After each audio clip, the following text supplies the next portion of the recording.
To conservatives under attack, commentator Dinesh D'Souza, of course, indicted for campaign finance fraud. The IRS reportedly targeting conservative Hollywood groups, Friends of Abe, a group of supporters like Gary Sinise and Kelsey Grammer, John Voight. And how about New York Mayor Bill de Blasio backing Governor Cuomo's comments that extreme conservatives have no place in New York? Sabrina Schaefer sees a pattern here. And Sabrina, you don't like it, right?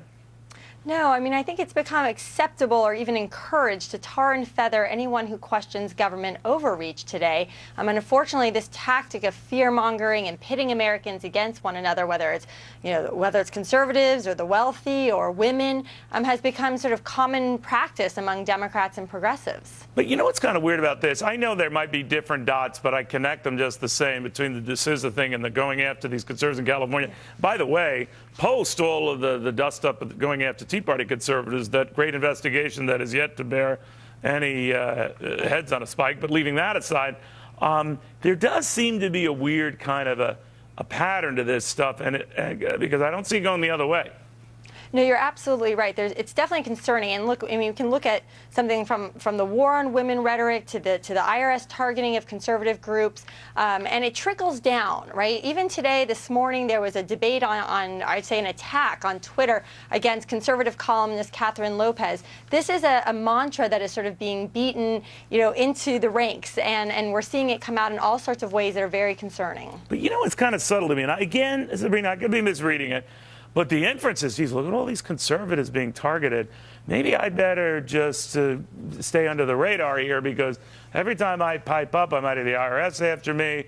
I might have some overzealous Justice Department lawyer fingering me. We know that sounds a little ridiculous, but where there's smoke, you worry about whether you're the victim of the next fire.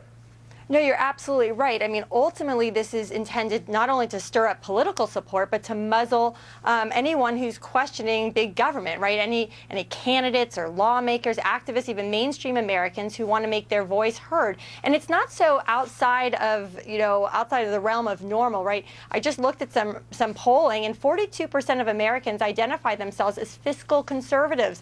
That may be some over-reporting, but the idea that people believe that we should rein in government is not outrageous. Or that you can intimidate those who do to make people think, well, there must be something to what they say, because these people who I otherwise would admire are all being fingered or brought to people's attention for some reason, so they must be nuts.